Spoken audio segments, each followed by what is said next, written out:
Zulfikar headlines आप जान चुके हैं। अहम खबर है इस्लामाबाद से। खातून जज को धमकियां देने पर दहशतगर्दी के मुकदमे का मामला है। इंसदादी दहशतगर्दी अदालत में इमरान खान की दरखास्त से जमानत पर समाअत। क्या इमरान खान शामिल तफ्तीश हो गए? जज इंसदादी दहशतगर्दी अदालत की जानिब से इस्तफसार किया गया। इमरान खान को 3 नोटिस भिजवाए, अभी तक शामिल तफ्तीश नहीं हुए। तफ्तीशी अफसर ने अदालत को यह बताया है। वकील के जरिए एक बयान आया जिस पर कहा था कि वो खुद पेश हों। तफ्तीशी अफसर ने अदालत को यह भी बताया आप तक बयान पहुंचा जिससे आपने रिकॉर्ड का हिस्सा ही नहीं बनाया। जज राजा जवाद की जानिब से इस्तफसार किया गया, इससे तो आपकी बदनीयती साबित होती है।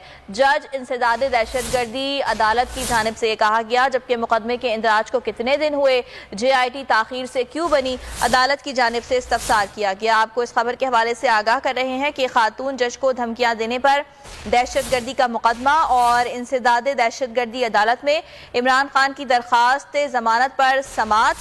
क्या इमरान खान शामिल तफ्तीश हो गए? जज की जानिब से इस्तफसार किया गया। अफजल जावेद हमारे साथ मौजूद है, मजीद क्या कार्रवाई हुई उनसे जान लेते हैं। अफजल जावेद, आगाह कीजिएगा।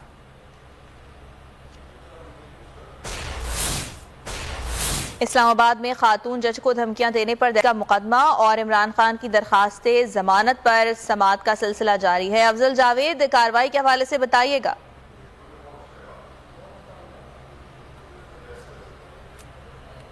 आज के रोज़ इंसदादी दहशतगर्दी की अदालत में साबिक़ वज़ीर-ए-आज़म इमरान खान की जो ज़मानत क़ब्ल गिरफ्तारी के हवाले से दरख्वास्त है उस पर केस की समाअत हुई और इंसदादी दहशतगर्दी की अदालत के जज राजा जवाद अब्बास साहब ने जो है इस दरख्वास्त पर समाअत की।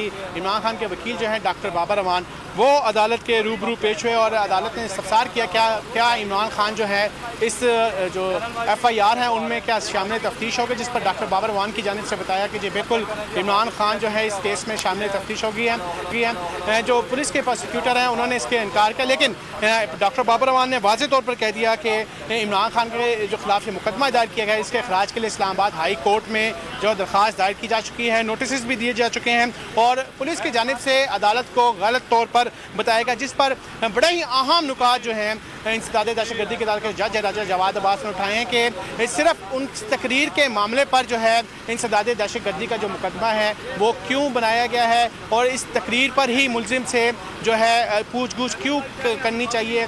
तो ये 2 बड़े अहम जो नुक्ते हैं इंसदादी दहशतगर्दी की अदालत के जज राजा जवाद अब्बास साहब ने जो है जो प्रोसिक्यूशन टीम है उनके सामने रखे हैं और इमरान खान के जो अभी तक जो इंसदादी दहशतगर्दी की अदालत में नहीं पहुंचे हैं उनके आने तक जो समाअत है मुलतवी कर दी गई। 11 बजे तक ओवरऑल जो समाअत का वक्फा किया गया है, लेकिन ओवरऑल जो है 2 इंतहाई अहम जो नुकात है आज के रोज़ इंसदादी दहशतगर्दी की अदालत के जज राजा जवाद अब्बास ने जो है प्रोसिक्यूशन टीम के सामने रखे हैं। अब देखना होगा कि 11 बजे जब चेयरमैन PTI इस कार्रवाई के हवाले से तो आपसे मजीद